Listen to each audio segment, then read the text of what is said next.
이연나는 함경도 출신으로 그녀의 부친은 다수의 어선을 보유한 지역 유지였습니다.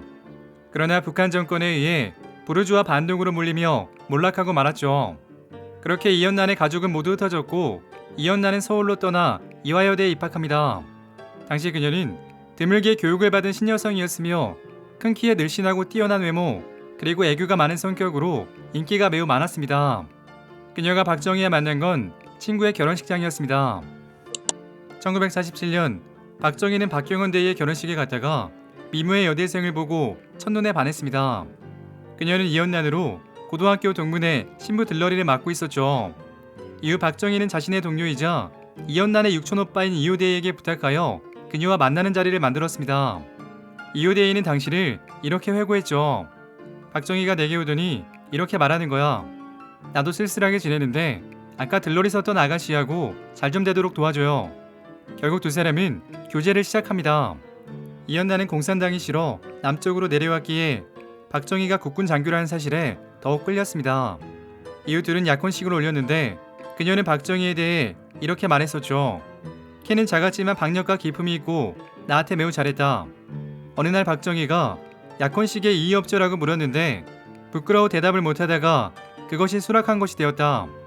박정희를 따라가 보니 이미 여러 사람들이 와 있었고 명동에서 약혼식을 치르게 되었다.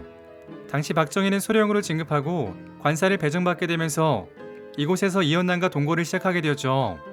부모님이 모두 북한에 있어 의지할 곳이 없던 그녀에게 박정희는 남한에서 의지할 수 있는 유일한 버팀목이었습니다. 그분은 신사였습니다. 내가 나이가 어린데도 늘 존대를 했지요.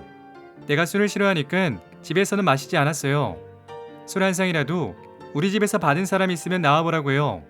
그리고 결혼을 전제로 사실혼에 들어갔기에 금원 규정이 있던 이화여대의 학칙에 따라 대학은 중퇴 처리되었습니다.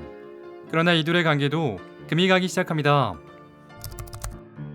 박정희가 이연난과 만날 당시 그는 유부남이었습니다.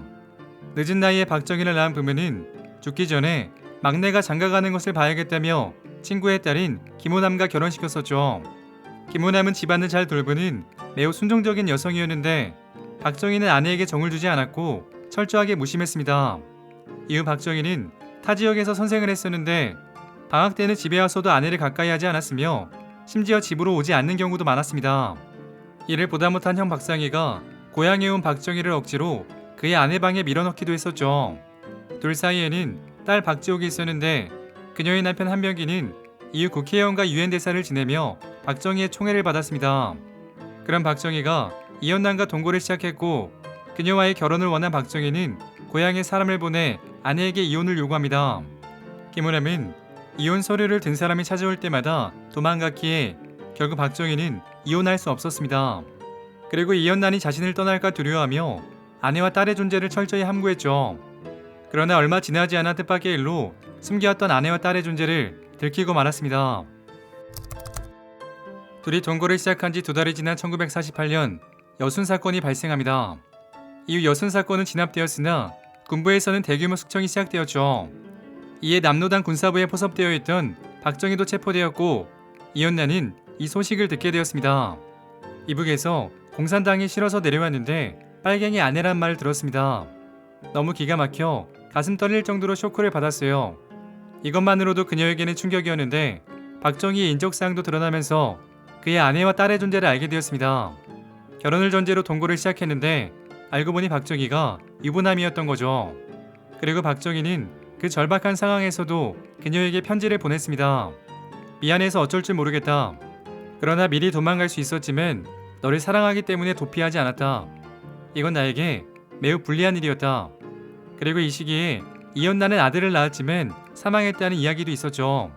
이후 박정희가 석방되어 나온 뒤로 이연난은 가출을 반복했고 그때마다 박정희는 동네를 뒤져가며 그녀를 데려오곤 했죠.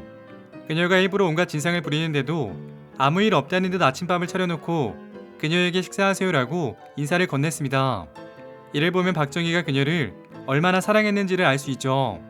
그러나 결국 이연난은 박정희를 떠났고 박정희는 매우 슬퍼했습니다. 이를 옆에서 본 한 중령은 이렇게 말했었죠. 박정희는 매우 비참한 모습이었습니다. 술에 취해 내 방에 들어와서는 울기도 하고 잠을 못 이루면서 고민도 많이 했습니다. 그러다 취한 몸으로 아무도 없는 간서로 돌아가는 뒷모습을 잊을 수 없습니다. 당시 그는 생활은 어렵고 아내는 가출하고 친구들로 외면하는 등 그분의 인생에서 가장 어두운 시절이었죠. 이후 군복을 벗은 박정희는 선배의 도움으로 육군 정보국에서 근무할 수 있었고 얼마 뒤 한국전쟁이 발발합니다. 그 결과 박정희는 소령으로 복귀했으며 후퇴하는 군을 따라 대구까지 내려왔습니다. 그리고 마침 대구로 피난 왔던 이연남과 우연히 마주치고 말았죠. 이를 본 박정희가 지포차에서 내리려고 하자 이연남은 다시 도망갔고 이후 두 사람은 다시는 볼 수 없었습니다.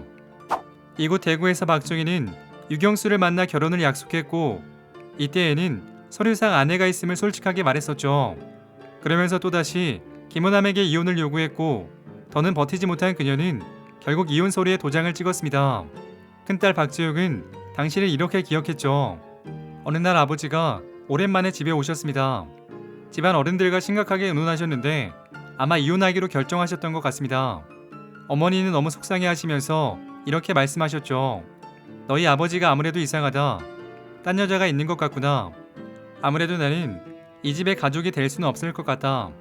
그렇게 박정희와 유경수는 결혼식을 올렸는데 여기에는 재미있는 일화가 있습니다. 주례를 보시는 분이 신랑 유경수 군과 신부 박정희 양이라고 부르면서 결혼식장을 웃음바다로 만들었죠. 두 사람 사이에는 그네, 근형, 지만 등 이남 일녀를 두었습니다. 한편 김우남은 출가하여 비구니가 되었는데요. 이를 알게 된 유경수가 그녀가 머무는 사찰을 지원했다는 이야기가 있었죠. 이를 부담스러워한 김우남이 다른 사찰로 옮기면 유경수가 다시 행방을 알아내어 지원해주는 일이 반복되었다고 합니다. 이런 이야기가 사실이라면 유경수 여사가 매우 따뜻한 여성이었다는 것을 짐작할 수 있죠. 박정희와 헤어진 이연녀는 영등포에서 교직 생활했는데 이때 새로 사귀게 된 남성 또한 고등학교 교사였습니다. 한국전쟁 당시 둘은 대구로 피난을 와 결혼식을 올렸습니다. 박정희 역시 대구에서 결혼한 것을 생각하면 참으로 묘한 우연이었죠. 전쟁이 끝난 뒤에는 남편은 교직에 몸을 담았다가 그만두고 가게를 운영하였습니다. 훗날 인터뷰에서 11.6 사건을 뉴스에서 전해들 그는 아무렇지도 않았다고 합니다. 마침 밥을 먹고 있었는데 체하지도 않고 아무 일도 없다는 듯이 그릇을 다 비웠어요. 오랜 친구는 저에게 너 참 독하다라며 혀를 차기도 했죠. 그렇게 이연나는 평범한 가정에서 아이들을 낳고 남편에게도 사랑받으며 살다가 세상을 떠났습니다. 한편 대통령이 된 박정희는 이연난의 남동생을 청와대로 부르기도 했는데 이연난은 박정희를 절대 만나지 않았습니다. 그녀의 이야기는 MBC 공화국 시리즈 중 2공화국과 3공화국에 등장했으며 둘 다 탤런트 김혜경이 연기하기도 했죠. 오늘 이야기는 여기까지입니다. 재밌게 보셨다면 구독과 좋아요 부탁드립니다. 지금까지 역사비디오였습니다.